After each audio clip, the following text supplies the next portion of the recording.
अनन्या इस वक्त श्योर को देख रही थी और श्योर वो भी अनन्या की बात सुनकर थोड़ा हैरान था। मुझे फ्लेयर्स लाना होगा?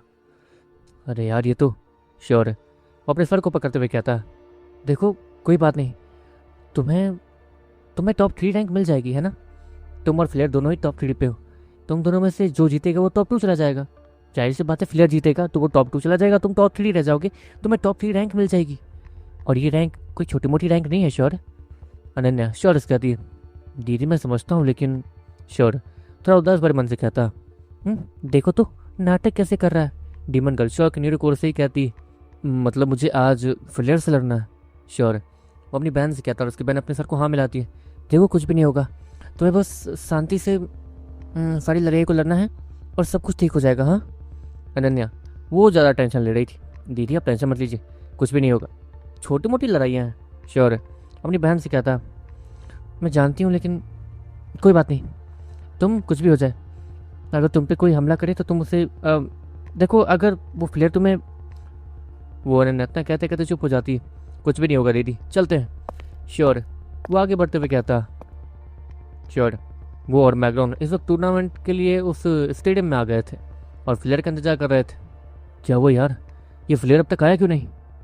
ऐसा भी हो सकता है कि वो पिछली लड़ाई के बाद कहीं, काफी सारे लोग हैरानी से कहते हैं, हाँ ये हो सकता है, वो बेचारा कितनी मुश्किलों से जीता था उस आदित्य से, वो पक्का हार गया, नहीं हारा नहीं होगा, वो कहीं घायल होगा, उसे कोई नहीं जानता, हो सकता है कि उसने आइडेंटिटी छिपाने के चक्कर में अपने आप को हील ना करवाया हो, हॉस्पिटल ना गया हो। काफ़ी सारी लड़कियाँ जो कि अब फ्लेयर के सपोर्ट में थी वो भीड़ में कहती हैं, श्योर उसे तो उन लड़कियों की आवाज़ सुन के बहुत ज़्यादा शर्म आ रही थी, इतनी प्यारी प्यारी लड़कियाँ उसकी कदर कर रही हैं और एक तरीके से उसकी चिंता कर रही हैं, ये भगवान। श्योर उसके दिमाग में यही चल रहा था। अगले सेकंड आसमान में एक अजीब सी आवाज़ आती है और स्टेडियम के ऊपर से कुछ जोरदार छलांग लगाते हुए सीधे आता है। ये क्या? श्योर हैरानी से कहता है। अचानक से स्टेडियम में फ्लेयर आ जाता है और फ्लेयर वहां आने के बाद सामने थोड़ा सा लड़खड़ाते हुए चलते हुए आगे आता और श्योर और मैग्रॉन को देखने लगता। इस वक्त सभी लोग वो फ्लेयर को देख रहे थे। देखो फ्लेयर आ गया, देखो फ्लेयर बहुत ज़्यादा घायल है, लेकिन ये दोनों बच्चे तो उसे आसानी से हार सकते हैं। हाँ ये दोनों बच्चे आसानी से आ जाएंगे, फ्लेयर बस आगे बढ़ो और ख़त्म कर दो। वो लड़कियाँ चिल्लाते हुए कहती है। श्योर जहाँ पर उसे अब शर्म आ रही थी उस समय, अब उसे अपने ही आइडेंटिटी पे गुस्सा आ रहा था। इतनी सारी लड़कियों का फेवरेट ये फ्लेयर, अरे यार मुझे तो खुद से ही जलन हो रही है। श्योर वो गुस्से में कहता। इस वक्त वो फ्लेयर चलते हुए धीरे धीरे श्योर के पास आ रहा था और वो श्योर और मैगन के पास आके खड़ा हो जाता। चलो खत्म करो, एक प्यारी सी लड़की खड़ी होते हुए कहती है, जो कि वहाँ की बहुत ज़्यादा खूबसूरत लड़की थी। और जैसे ही लोग उसे खड़ा होते हुए देखते हैं सभी लोग हैरान हो जाते हैं और एक तरीके से सभी लोग फ्लेयर से जलने लगते हैं कि इतनी खूबसूरत लड़की उसके सपोर्ट में है। देखते देखते फ्लेयर वो किसी पर ध्यान नहीं देता और श्योर और मैग्रॉन को देखते रहता। मैं तुम्हें हरा नहीं सकता क्योंकि मैं अभी घायल हूँ और तुम, वो फ्लेयर इतना कहता और पीछे पलट के अचानक से ही स्टेडियम से छलांग लगा के निकल जाता। काफ़ी सारी लड़कियाँ और वो खूबसूरत लड़की जो कि उसे वहाँ से जाते हुए देख रहे थे, वो सब काफ़ी हैरानी में थे और ऊपर से वहाँ पे स्टेडियम में भी खामोशी छाई हुई थी कि आखिर फ्लेयर श्योर के सामने से क्यों, ये क्या, ये सब कुछ, तो ये सब क्यों? काफ़ी सारी लड़कियाँ हैरानी से कहती हैं। इस वक्त फ्लेयर ने उन सभी का दिल तोड़ दिया था। नहीं ऐसा नहीं हो सकता, ये दोनों डफर और लूजर्स कैसे जीत सकते हैं? सारी लड़कियाँ वो स्टेडियम में चिल्लाते हुए कहती है और काफ़ी सारे लोग वो श्योर और मैग्रॉन को एक तरीके से ये बोलते हुए कहते हैं कि वो लूजर्स हैं, वो फ्लेयर के सामने कुछ भी नहीं, लेकिन फिर भी फ्लेयर ने उन पर दया करके उसे रैंक दे दी है। श्योर और मैग्रॉन स्टेडियम में खड़े होकर उनकी वो गालियाँ और अजीबोगरीब चीज़ें सुनते रहते हैं। श्योर चलते हैं चलो। मैग्रॉन वो एक देवता था, इसलिए उसे इन चीज़ों से कोई फर्क नहीं पड़ता था, या फिर पहले पड़ता होगा लेकिन अब बिल्कुल भी नहीं पड़ता था। मैग्रॉन उसका गोल कुछ अलग था, ऐसी छोटी मोटी चीज़ों पे वो ज़्यादा घुसना नहीं चाहता था। और तो और श्योर और फ्लेयर वो एक ही है, ये बात भी मैग्रॉन और श्योर जानते हैं, लेकिन श्योर वो खुद पे ही गुस्सा कर रहा था। अरे यार मैं भी पागल हूँ, मैं फ्लेयर पे गुस्सा क्यों कर रहा हूँ, वो तो मैं ही हूँ। श्योर वो मन ही मन सोचता है। श्योर देखते ही देखते वापस आ जाता है और अब अगले दिन श्योर की फाइट उस ब्लेज के साथ थी जो कि ब्लैक गॉड टीम का लीडर था। श्योर तुम्हें कुछ भी हो जाए उस ब्लेज के सामने जाते ही हार मान जाना, क्योंकि वो तुम्हें मारने का ही भी मौका नहीं छोड़ेगा। अनन्या श्योर कहती है। हाँ हाँ दीदी मुझे पता है। श्योर अपनी बहन से कहता अपने कमरे में चला जाता है। कमरे में जाने के बाद वो सीधे प्राचीन समय में टेलीपोर्ट हो जाता है और डीमन गर्ल उसे हील करना चालू कर देती है। एक बात बताओ डीमन गर्ल, तुमने मेरा रूप लिया, फ्लेयर बनी, मेरे सामने आई, और तो और मुझे अब ये पता चल रहा है कि तुम मेरे बीस्तों के जीन्स का इस्तेमाल भी कर सकती हो मेरे रूप में। मतलब मुझे कुछ समझ नहीं आया। श्योर है। वो डीमन गर्ल से कहता, मैंने तुम्हारे रूप को लिया और क्योंकि मैं तुम्हारे बीस्ट हूँ तो तुम्हारे रूप को लेने के बाद मैं तुम्हारी हर एक चीज़ कॉपी कर सकती हूँ। तुम्हारे कुछ स्किल्स को भी कॉपी कर सकती हूँ शायद। डीमन गर्ल श्योर कहती है, अच्छा ऐसी बात है, मतलब मेरे बीस्तों के जीन्स के साथ भी कंबाइन हो सकती हो, मेरे बीस्तों को बुला भी सकती हो, ऐसा ही कुछ है ना। श्योर। वो डीमन गर्ल से कहता है, डीमन गर्ल अपने सर को हाँ मिलाती है, लेकिन इससे ये साबित नहीं होता है, इससे ये साबित होता है कि मैं टैलेंटेड हूँ तुम नहीं। डीमन गर्ल श्योर कहती है, वैसे मेरे सामने हार क्यों माना, तुम तो मुझसे लड़ने वाली थी ना। श्योर। डीमन गर्ल कहता, देखो हम दोनों में से कोई भी जीते अगले दिन लड़ना तो तुम्हें ही था, ये याद है या नहीं, उस ब्लैक और टीम के लीडर से। अगर तुम मरे तो मैं भी मर जाऊंगी, इसलिए समझदारी दिखाते हुए तुम्हारे सामने हार मारने का फैसला बड़ा अच्छा फैसला था, जिससे कुछ हुआ भी नहीं। और अगले दिन जब तुम अपनी ताकत दिखाओगे तो सब लोग फ्लेयर की वाहवाही भी करेंगे कि उसने अच्छा फैसला लिया। डीमन गर्ल श्योर कहती है, हाँ हार मानना कोई अच्छा फैसला नहीं होता, उसकी इमेज अब गिर चुकी है, इतनी सारी प्यारी प्यारी लड़कियां वहाँ। श्योर इससे पहले कि और भी कुछ कहता, दरवाज़ा खुलता है और रश्मि वहाँ जाती है। अ, कुछ नहीं। श्योर। वो रश्मि को देखता था पर वो आज फिर से अकेले आई थी। देखो रश्मि तुम प्लीज़, मतलब हाँ प्लीज़ अकेले मत आया कीजिए। श्योर। रश्मि से कहता, रश्मि उसके सर के पास जाके बैठ जाती है, लेकिन आज वो थोड़ी अजीब सी लग रही थी, आज वो थोड़ी ज़्यादा प्यारी लग रही थी, जैसे कि उसने थोड़ा सा अपने ऊपर काम किया हो, अपने आप को सजाया हो और मेकअप किया हो। वो श्योर के सर को सहलाने लगती है। मतलब ठीक है मैं सो रहा हूँ, श्योर इतना कहता और अपनी आंखें बंद करके सोने की एक्टिंग करने लगता। करीब 1 घंटे बाद उससे एक प्यारा सा हाथ अपने गालों पर महसूस होता जो कि उसके गालों को सहला रहा था। मैं अच्छे से जानती हूँ तुम जगे हुए हो। डीमन गर्ल श्योर कहती है, अरे चुप करो, इससे पता चल गया तो मैं मुझे शर्म आ रही है। श्योर वो अपनी आंखें बंद करके कहता, वो भी डीमन गर्ल से मनी मन। डीमन गर्ल अब वो तो ज़्यादा कुछ कह नहीं सकती थी। सुबह हो जाती है और श्योर और मैग्लोन अपने सुनने में वापस आ जाते हैं, यहाँ पर आज उसकी फाइट उस ब्रिज के साथ थी। इस वक्त श्योर और मैग्लोन वो अपनी बहन के साथ गाड़ी में आगे जा रहे थे उसी स्टेडियम में। उसकी बहन बहुत ज़्यादा खुश थी। देखो तुम दोनों में से जो भी जीतेगा वो टॉप बन जाएगा, तुम दोनों अभी टॉप 2 रैंक पे हो, तो तुम शांति से जाना और हार मान जाना, ठीक है। इससे होगा ये कि ब्लैक गॉड टीम के साथ जो तुम्हारा जितना भी छोटा मोटा झगड़ा भी चल रहा है वो भी खत्म हो जाएगा। और हाँ एक और बात, कुछ भी हो जाए उसके साथ 1 सेकंड के लिए भी लड़ना मत, सीधे हार मान के वापस आ जाना, समझे। अनन्या वो श्योर कहती है। श्योर अपने सर को हाँ मिलाता, लेकिन श्योर के दिमाग में इस वक्त कुछ और चल रहा था। वो जब पिछले दिन इधर ही घूम रहा था, मतलब चारों तरफ शहर में घूम रहा था, तो उसे ये पता चला था कि सभी लोग श्योर और उसकी बहन के बारे में क्या सोच रहे हैं। देख उसने बस एक नीरो को जनरेट किया और किस्मत से वहां तक पहुंचा। बकवास, उसकी बहन ने ही उसे ये सब कुछ सिखाया होगा। ऐसे ही लगता तो है कि उसकी बहन ने उसके लिए वो रैंक हासिल की एक तरीके से। वैसे ये मुमकिन तो नहीं है, लेकिन उसकी बहन भी तो कितनी खतरनाक है, देखा नहीं उसकी पावर कहाँ तक है। हो सकता है कि उसने रैंकिंग में कुछ छेड़छाड़ की हो। काफ़ी सारे लोग श्योर की वजह से अब उसकी बहन को भी उल्टा पुल्टा बोल रहे थे, जिसकी वजह से श्योर उसे बहुत ज़्यादा गुस्सा आ रहा था और उसे बुरा भी लग रहा था, क्योंकि उसकी बहन को बुरा बोला जा रहा था और उसे सच में बहुत ज़्यादा गिल्टी फील हो रहा था। मेरे वजह से मेरी बहन को कुछ नहीं, मैं ये सह नहीं सकता। श्योर वो मनी मन सोचता, अपनी बहन को देखता है जो कि बहुत ज़्यादा खुश लग रही थी। वो उसके सर को सहलाने लगती, दीदी आज जो भी होगा अच्छा ही होगा, ठीक है। श्योर अपनी बहन से कहता और देखते देखते वो लोग स्टेडियम पहुंच जाते हैं। श्योर और मैग्लोन स्टेडियम में पहुंचने के बाद सामने देखने लगते हैं जहाँ पर अभी तक कोई नहीं आया था। तुम लोगों ने क्या कहा था कि वो प्लेयर मुसीबत है, मुसीबत खड़ी कर सकता है वो। लेकिन मेरे ख्याल से बेवकूफ़ हो तुम लोग, जो तुम्हारी सोच ऐसी थी। वो प्लेयर उन बच्चों से डर के भाग गया। हाँ वो आदित्य रहता तो शायद मैं कुछ सोचता, लेकिन अब तो बकवास। अब तो मुझे किसी का डर नहीं है। उन बच्चों को तो जाके मैं भी फूक दूंगा और एक तरीके से 1 स्टार सिटी में वो पहला बनूंगा जो कितनी आसानी से टॉप 1 पहुंचा होगा। वो ब्लेज जो कि ब्लैक गॉड टीम का मेंबर था, एक तरीके से ब्लैक गॉड टीम का लीडर था, वो स्माइल के साथ कहता है और ब्लैक गॉड टीम के मेंबर्स वो खड़े खड़े उसे देखने लगते हैं। सही कहा बॉस, लेकिन उस बच्चे को सबक तो सिखाना होगा ही। इसने हमारी नाक में दम भी तो कर रखा है। कुछ लोग आगे आते हुए कहते हैं, सही कहा, इसलिए उसे सबक तो सिखाऊंगा ही। लेकिन अगर वो हार मान जाता है तो मैं समझूंगा कि वो एक समझदार, लेकिन अगर वो मुझे मौका देता है तो मैं उसे छोड़ूंगा नहीं। वो ब्लच इतना कहता है। इस वक्त सभी लोग एक व्हील वाली स्माइल के साथ ब्लच मतलब ब्लैक गॉड टीम के लीडर को देख रहे थे। देखते देखते ब्लैक गॉड टीम का लीडर वो स्टेडियम में पहुंचता है, एक लंबी अंगड़ाई लेता है। देखते देखते वहाँ पे वो प्रोटेक्टिव शील्ड वो धीरे धीरे अपीयर होने लगती है और उस जगह को ढकना शुरू कर देती है। चलो बच्चों, मेरे पास समय नहीं है, चुपचाप हार मानो और निकलो। वो ब्लेच, श्योर और मैग्रॉन्स कहता। स्टेडियम में खड़े सभी लोग इस वक्त श्योर और मैग्रॉन को देख रहे थे कि वो लोग क्या जवाब देते हैं। ये क्या ही जवाब दे सकता है, मैं तुमसे लड़ नहीं सकता, मैं जा रहा हूँ, ऐसे ही जवाब देगा। लड़कियाँ फिर से, जो कि फ्लेयर की जबरा फैन थी, वो श्योर के बारे में उल्टा पुल्टा बोलना शुरू कर देती हैं।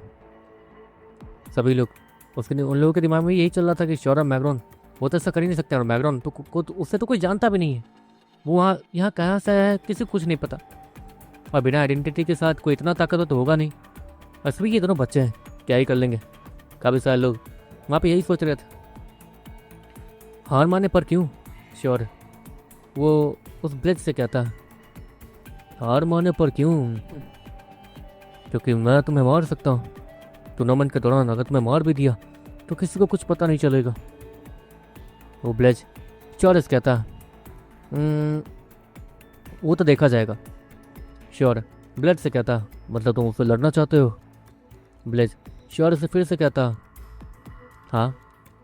श्योर हमेशा को हाँ मिलाते हुए कहता। काफ़ी सारे लोग हैरान दिखने लगता कि श्योर वो इतना हीरोगिरी क्यों जा रहा है, इसने बस एक नीरो को जनरेट किया है ना।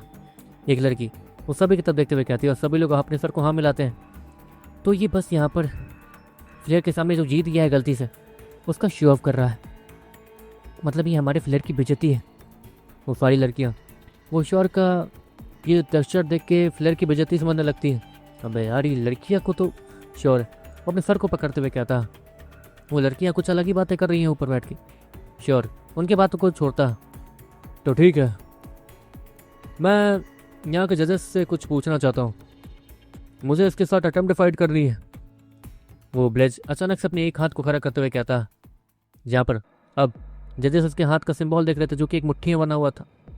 अटेम्प्ट फाइट, अटेम्प्ट फाइट में तो ये होता है ना कि सामने वाला या तो सामने वाला मरेगा, मतलब सामने में से किसी एक को मरना ही पड़ेगा, एक टीम को, जिसके बाद ही सामने वाला टीम जीतेगा। मतलब इन दोनों में से किसी एक को मरना होगा, जिसके बाद ही ये टीम जीतेगी। मतलब इन दोनों में से किसी एक को मरना होगा इस अटेम्प्ट मैच में। ये तो अजीब है, लेकिन श्योर इस मैच को थोड़ी मानेगा। अटेम्प्ट मैच तभी स्टार्ट होगा जब दोनों टीम राजी हो इस चीज़ के लिए, है ना। काफ़ी सारे लोग अचानक से कहते हैं, ब्लेज उसने ये चीज़ श्योर को तराने के लिए कही होगी। काफ़ी सारे लोग फिर से यही कहते हैं, मैं तैयार हूँ। श्योर अपने हाथों को खड़ा करते हुए कहता है। दूसरी तरफ अनन्या, जो ऑडियंस सीट पर बैठी हुई थी, वो खड़ी हो जाती है। पागल हो गए हो क्या, तुम्हें पता तो है ना। इससे पहले कि अनन्या और भी कुछ कहती, वो प्रोटेक्टिव शील्ड वो पूरी तरीके से उस पूरे स्टेडियम को घेर लेती है, और अब कोई आवाज़ वो अंदर नहीं जाने वाली थी। अनन्या चिल्लाते रह गई थी कि ऐसा मत करो, रुक जाओ, फाइट रोको, लेकिन कुछ भी नहीं हो सकता था। वो स्टेडियम अब पूरी तरीके से एक तरीके से बंद हो चुका था, और उसके बंद होने के बाद अटेम्प्ट फाइट वो शुरू हो चुकी थी। ठीक है बच्चे, जहन्नुम में मिलेंगे, वो ब्लेच इतना कहता। अगले सेकंड में अपनी जगह से गायब होता। सभी लोगों की सांसें थम जाती हैं। यहाँ पर उस श्योर ने हीरोगिरी के चक्कर में कुछ ज़्यादा ही लिमिट क्रॉस नहीं किया है, सभी लोग यही सोचते हैं। अगले सेकंड वो ब्लेच वो बिना थोड़ी बहुत ताकत लगाते हुए श्योर के सामने पहुँच कर उससे एक पंच मारता है, लेकिन अगले ही सेकंड श्योर की परछाई जो उस ब्लेच पे पड़ रही थी वो बड़ी होने लगती है, और देखते देखते वो बहुत ज़्यादा बड़ी हो जाती है, और एक खतरनाक सा पंच सीधा ब्लेच के चेहरे पर जा लगता है। ब्लेच अचानक से ही पीछे खसकते हुए जाता है और पीछे के प्रोटेक्टिव शील्ड से टकरा जाता है, लेकिन उसने समय रहते अपने आप को संभाल लिया था। लेकिन फिर भी वो उस धूल से बाहर आता है जो कि पीछे उसके जाने से हुई थी। उस धूल से बाहर आता है। 20 सामने पहुंचने के बाद ये देखता कि आखिर उस पर यह पंच मारने वाला है कौन। वो जैसे ही सामने आता है, उसे यहाँ पर एक खतरनाक सा रेड मंकी दिखता है, जो कि अपने पूरी ताकत के साथ उसे देख रहा था। अगले सेकंड वो एक जोरदार दहाड़ आसमान में देख के लगाता है। श्योर रेड मंकी के बदलने के बाद उसने ही वो खतरनाक से पंच ब्लेच को मारा था। ब्लेच वो श्योर के इस बीस्ट को देख के हैरान था, लेकिन श्योर ब्लेच को मौका नहीं देना चाहता था। अगले सेकंड ब्लेच जैसे ही उस धूल से बाहर आया था, उस धूल मिट्टी से, उसका एक और खतरनाक सा पंच सीधा ब्लेच को जाके लगने वाला था। ब्लेच वो तेजी से अपने सर को झुकाता और एक जोरदार पंच रेड मंकी के सीने पर मारने की कोशिश करने लगता। रेड मंकी श्योर उसके जीन को तुरंत ही अपनी बॉडी से डीएक्टिवेट करता और नॉर्मल दिखने लगता और उसकी स्पीड पहले से काफ़ी बढ़ जाती है। वो ब्लेच के पंच के ऊपर अपने पाँव को रख कर थोड़ा ऊपर उछलता और सीधे ब्लेच के ऊपर पहुंच जाता है। उस वक्त ब्लेच के ठीक ऊपर फ्लोट कर रहा था। अगले सेकंड रेड मंकी की पूरी बॉडी उसके इस्तेमाल वो श्योर फिर से करता और उसके जीन्स को फिर से कंबाइन कर लेता और देखते देखते रेड मंकी की बॉडी के साथ, वो भारी बॉडी के साथ, भारी भरकम शरीर के साथ वो तेजी से ब्लेच के ऊपर जाके गिरता है। वो ब्लेच उसकी चटनी बन जानी चाहिए थी, लेकिन वो काफ़ी ताकतवर था। वो तुरंत ही खड़ा होकर रेड मंकी को दूर फेंक देता। श्योर बीच हवा में था रेड मंकी वाली बॉडी के साथ। वो अपने बॉडी को फिर से नॉर्मल करता और शांति से जमीन पर लैंड करता। मैग्रॉन वो उस लड़ाई से थोड़ा पीछे ही था, क्योंकि उसकी ताकत क्लासिक लेवल 7 पे ही थी, इसलिए वो इस लड़ाई में ज़्यादा कुछ कर नहीं पाएगा। मैग्रॉन अच्छे से जानता था, इसलिए वो अभी के लिए थोड़ा पीछे था और सही मौके का इंतजार कर रहा था। वैसे भी वो ब्लेच अकेला, तो मैग्रॉन को कोई ना कोई मौका तो मिलेगा ही। इस अभी के लिए श्योर उसी सब कुछ संभालना होगा। मरना पड़ेगा बच्चे, तुमने थोड़ा बहुत तो चौंकाया है मुझे नहीं, पूरे वनस्ता सिटी को चौंकाया है, लेकिन अब देखते हैं कि तुम अब क्या करते हो। वो ब्लेच देखते देखते उसके हाथ वो एक खतरनाक से पंजे में बदल जाते हैं और वो खतरनाक सा पंजा वो देखने में बहुत ज़्यादा डरावना लग रहा था। उसके हाथ वो बड़े बड़े नाखून और खतरनाक पंजे आ गए थे, जिसकी वजह से वो देखने में और भी ज़्यादा खतरनाक लग रहा था। अगले सेकंड श्योर वो तेजी से आगे बढ़ता है, लेकिन इससे पहले कि वो उस ब्लेच तक पहुंच पाता, ब्लेच के हाथों से बहुत ज़्यादा पानी वो अचानक से बाहर निकलता है और वो सीधे श्योर से जाकर टकराता है और देखते देखते उस आधे स्टेडियम में बहुत ज़्यादा पानी भर जाता है। श्योर उस पानी से टकराते हुए तेजी से पीछे जाके प्रोटेक्टिव फील्ड से टकराता है, जिससे श्योर के मुंह से तुरंत ही खून निकलने लगता है। ऑफकोर्स ये एलिमेंटल पावर थी जो कि फाइटर लेवल हासिल करने के बाद ही मिलती थी और इसकी ताकत काफ़ी ज़्यादा होगी ही। ये क्या ब्लेच चीटिंग कर रहा है? वो एलिमेंटल पावर का यूज़ कैसे कर सकता है किसी ऐसे के सामने जो कि फाइटर लेवल पे भी नहीं है? कुछ लोग खड़े होते हुए कहते हैं और ब्लेच वो गुस्से से उसे देखता है, जैसे कि वो उसे ये कह रहा हो कि अगली बारी उन्हीं की है। ऑफकोर्स यहाँ पर सभी को पता था कि ब्लैक गॉड टीम कैसी है। वैसे बच्चे एक बात बताओ, तुम चाहते तो मुझसे नॉर्मल भी लड़ सकते थे, लेकिन ये अटेम्प्ट फाइट मेरे साथ लड़ने का मतलब मुझे कुछ समझ नहीं आया। वो ब्लेच वो श्योर कहता। श्योर उसके मुंह से खून निकला था, वो अपने मुंह से खून साफ करता और आगे बढ़ने लगता। क्या है ना, ब्लैक गॉड टीम मुझे शुरुआत से ही पसंद नहीं है। एक से एक घटिया लोगों को तुमने भर रखा है, या फिर खुद भी बहुत ज़्यादा घटिया होगे। ये बात तो मैं कह सकता हूँ। तुम जैसे लोग अपनी बहनों को भी न जाने किस नज़र से देखते होगे, भगवान जाने। श्योर ब्लैक गॉड टीम से कहता और उसके बाद से सभी लोग एग्री करते हैं। वहाँ पर स्टेडियम में सभी लोग वो शांत थे, कोई भी ऐसा नहीं कि ब्लेच का सपोर्ट में खड़ा हो गया हो। श्योर जो भी कह रहा था वो सच ही था। अच्छा ऐसी बात, जैसी तुम्हारी मर्जी, लेकिन एक बात याद रखना, आज यहाँ पर तुम्हारी मौत होने वाली है। वो ब्लेच इतना कहता है और उसके हाथ नॉर्मल हो जाता है और देखते देखते पानी में एक अजीब सी परछाई दिखने लगती है जो कि तेजी से श्योर की तरफ बढ़ रही थी। अरे यार इसके पास तो एक, श्योर गुस्से में कहता, उस ब्लेच के पास एक पानी में तैरने वाला बीस्ट था, मतलब पानी वाला बीस्ट, और ब्लेच के पास वाटर एलिमेंट के साथ वो बीस्ट, और वो पानी के अंदर है, तो वो अपनी फुली ताकत का इस्तेमाल श्योर को पकड़ के चीख रख देने के लिए करेगा पानी के अंदर। श्योर ये सब सोच रहा था में श्योर के नीरोकोर से भी कुछ चमकता है और देखते देखते पानी के अंदर एक और परछाई दिखने लगती है जो कि तेजी से आगे बढ़ रही थी। इसके पास भी पानी के अंदर तैरने वाला एक बीस्ट है। वो ब्लेच वो हैरानी से कहता। श्योर उस बीस्ट को पहचान लेता। ये तो श्योर स्माइल के साथ कहता। अगले सेकंड ब्लेच उसका वो अजीब सा मछली जैसा बीस्ट वो श्योर के बीस्ट को सेंस करता, तेजी से पीछे मुड़ के जाने लगता है। एक तरीके से वो उससे भाग रहा था, लेकिन ब्लेच उसके नज़रों में एक तरीके से उसका वो बीस्ट श्योर के बीस्ट को गुमराह कर रहा है। इसे लगता है कि इतनी आसानी से जीत जाएगा। ब्लेच इतना कहते हुए तेजी से आगे बढ़ता और श्योर के ऊपर जंप कर जाता है। श्योर उसके ठीक नीचे था और वो जहाँ भी जाएगा श्योर वो बच नहीं सकता है। वाटर एलिमेंट के साथ वो पानी को तेजी से थोड़ा ऊपर मूव करवाता है, जैसे श्योर वो पानी के लहर के साथ ऊपर उठ जाता है और सीधे ब्लेच के सामने जाने लगता है ताकि ब्लेच वो उस पर एक खतरनाक सा पंच मार सके। जैसे ही वो ब्लेच श्योर के बहुत ज़्यादा करीब पहुँचता और अपने पंच को सीधे श्योर की तरफ घुमाता है। जैसे ही श्योर ब्लेच के पंच को अपने तरफ आते हुए देखता है, वो भी अपना पंच घुमा के सीधे ब्लेच के पंच में मारता है। ये क्या पागल हो गया क्या? ब्लेच ने अपनी पूरी ताकत लगाई है और अगर श्योर अपनी ताकत के साथ ब्लेच पे हमला करता भी है तो उल्टा श्योर का हाथ ही टूटेगा। काफ़ी सारे लोग हैरानी से कहते हैं उन दोनों के पावर गैप को देखते हुए।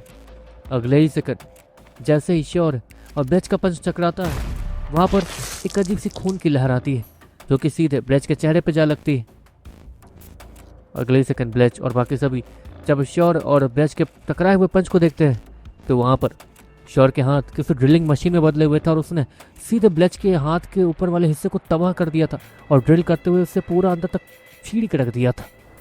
ब्लेच बहुत अचानक से पीछे हटता, ये ब्लेच इतना कहते हुए एक बैक फ्लिप मारते हुए वहाँ से पीछे हट जाता और अगले सेकंड श्योर के ठीक बगल में एक बड़ा सा हिप्पोपोटेमस जैसा बीस्ट दिखने लगता जो कि अपने मुंह खोले सीधे श्योर को खाने के लिए आगे बढ़ रहा था। श्योर ये सब जैसे ही देखता है वो समझ जाता है कि अब वो ब्लेच सच में ज़्यादा ही चीटिंग कर रहा है, क्योंकि उसने एक साथ 2 बीस्टों को बाहर बुला लिया था। एक बीस्ट को अगर वो बाहर बुलाता भी तो चलता है क्योंकि वो एक तरीके से पार्टनर के तौर पर से बाहर बुला रहा है, लेकिन यहाँ पर तो उसने 2 बीस्टों को बुला लिया। अब सभी लोग खड़े होकर चीटर चीटर चिल्ला रहे थे। अगले ही सेकंड श्योर के ठीक बगल में रेड मंकी अपीयर होता और वो खतरनाक सपन सीधे उस हिप्पोपोटेमस को मारता।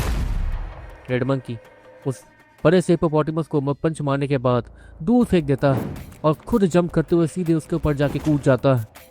दूसरी तरफ श्योर ये देखता कि वो ब्लेच अपने हाथों को देख रहा जो कि बहुत बुरी तरीके से घायल हो गए थे। तुम्हारी इतनी हिम्मत कि तुम, वो ब्लेच वो गुस्से में कहता। अगले सेकंड उसके ठीक बगल में एक और हिप्पोपोटेमस दिखने लगता है जिसकी ताकत क्लासिक लेवल 9 थी। ये क्या, ये लोग तो, इतना कहते हुए वो सभी हैरान दिखने लगते हैं वहाँ पर जितने भी लोग थे। अगले सेकंड उस ब्लेच को कुछ महसूस होता, उसका एक अजीब सा बीस्ट वो वापस आ गया था। अजीब बात, मेरे 2 बीस्ट तो यहाँ सामने है तो तीसरा, इतना कहते हुए ब्लेच अचानक से पानी में देखता। उसने जिस बीस्ट का जीन का इस्तेमाल किया था एक पंजे के तरीके के से अपने हाथ को बदलने में, और वो पानी वाला ही बीस्ट था जो कि पानी में था, वो मर गया था पता नहीं कैसे। नामुमकिन, उस लड़के को उस बीस्ट से मार दिया, लेकिन मुझे वो भी नहीं दिख रहा। वो ब्लेच चारों तरफ पानी में ढूंढते हुए कहता, ये पानी, ये वाटर एलिमेंट मेरा। इतना कहते हुए वो उस पूरे वाटर एलिमेंट को देखते देखते पूरे स्टेडियम को सुखा देता और वहाँ थोड़ा भी पानी नहीं था। लेकिन पानी खत्म होने से पहले उसे अपने पाँव पे जोरदार दर्द महसूस होता, जैसे कि उसके पाँव से कोई चीज़ रगड़ते हुए गई हो और उसके पाँव में कुछ चुबा के चली गई हो। वहाँ पे जैसे ही वो अपने पाँव पे हाथ डालता वहाँ से बहुत ज़्यादा खून निकल रहा था। वो झुककर अपने पाँव को चेक करता और देखते देखते वो सारे पानी को जो कि वाटर एलिमेंट था उससे ख़त्म कर देता ताकि जो श्योर है इसका इस्तेमाल ना कर पाए उसके खिलाफ। इस वक्त उससे कोई भी नहीं दिख रहा था, कोई भी ऐसा बीज जो कि पानी में हो। पानी पूरी तरीके से खत्म हो चुका था। तुम्हारी तो, वो ब्लेच इतना कहता और पूरी ताकत ला के आगे भागता और अपने हिप्पोपोटेमस पर बैठ जाता और तेज़ी से आगे बढ़ने लगता। उस ब्लेच की ताकत फाइटर लेवल 4 थी और वो फाइटर लेवल 5 जाने वाला था, तो उसकी ताकत इतनी थी एक तरीके से वो आदित्य के टक्कर का या फिर आदित्य से ज़्यादा ताकतवर था।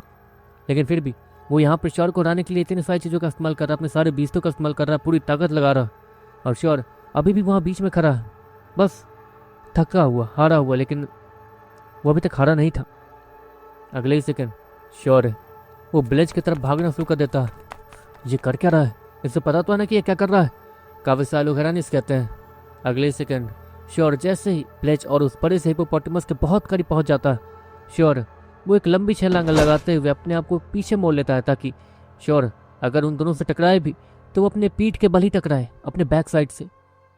उस ब्लेच और उस हिप्पोपोटेमस को ज़्यादा कुछ समझ नहीं आया था कि आखिर यहाँ चल क्या रहा है। दूसरी तरफ रेड मंकी उसके शोल्डर को पकड़ के वो हिप्पोपोटेमस चबाया जा रहा था और उसके बाइट फुल सच में कमाल की और डरावनी थी।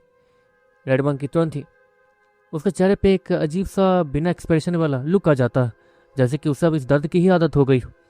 वो काफ़ी देर से फिर रहा था। रेड मंकी बहुत ज़्यादा ताकतवर था और वो हिप्पोपोटेमस भी उसका जितना ही ताकतवर था, लेकिन हम दोनों में एक फ़र्क है, वो रेड मंकी उस हिप्पोपोटेमस से कहता है जो कि कोई नहीं सुन सकता था। इतना कहते हुए रेड मंकी अचानक से उस हिप्पोपोटेमस के चेहरे को पकड़ता और उसे पूरी ताकत लगाकर जोर लगाकर दबाना शुरू कर देता, और देखते देखते उस हिप्पोपोटेमस का सर वो किसी खरबूजे की तरह तबाह हो जाता है।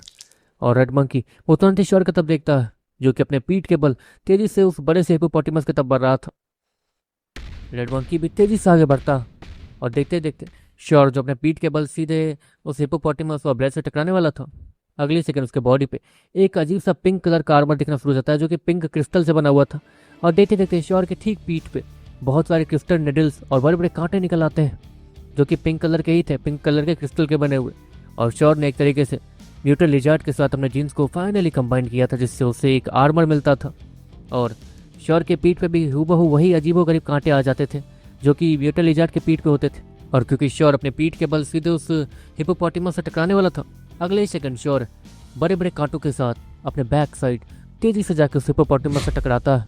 और श्योर की पीठ पे बने हुए अजीबोगरीब क्रिस्टल से बने हुए कांटे वो अचानक से उस हिप्पोपोटेमस के सर में घुस जाते हैं। लेकिन अभी भी ये काफ़ी नहीं था उसे मारने के लिए। अगले सेकंड सामने से आकर रेड मंकी वो श्योर को जोरदार पंच मारता है और श्योर अपने दोनों हाथ को आगे कर देता है क्योंकि वो उस आर्मर के अंदर था। वो आर्मर उसकी ताकत काफ़ी ज़्यादा थी, कम से कम फाइटर लेवल 4 की तो थी ही वो आर्मर। श्योर ये अच्छे से जानता था उससे रेड मंकी का उस आर्मर पर कोई असर नहीं होगा। लेकिन रेड मंकी ने जो पंच वो श्योर पे मारा था उसकी वजह से उसके बहुत सारे क्रिस्टल्स जो कि इस वक्त क्रिस्टल निडल्स, क्रिस्टल के बने हुए कांटे जो कि हिप्पोपोटेमस के सर में घुसे थे, वो और भी ज़्यादा गहराई से घुस जाते हैं। और वो हिप्पोपोटेमस तुरंत ही वहीं गिर जाता है और लाइट में बदल के सीधे वो ब्लेच के न्यूरोकोड में वापस चला जाता है। ब्लेच वो ये सब देखने के बाद तुरंत ही पीछे हो जाता है। दूसरी तरफ श्योर और रेड मंकी वो इस वक्त यही जगह खड़े थे। रेड मंकी श्योर के पीछे खड़ा था। ब्लेच तुरंत ही पीछे जाने के बाद वापस से श्योर और रेड मंकी को देखता है, जहाँ पर रेड मंकी एक डरावनी से दहाड़ लगा रहा था और उस ब्लेच को देख रहा था। लेकिन असल बात तो ये थी कि यहाँ पे श्योर अब आगे क्या करता है, क्योंकि जहाँ तक है ब्लेच अब तक हारा नहीं।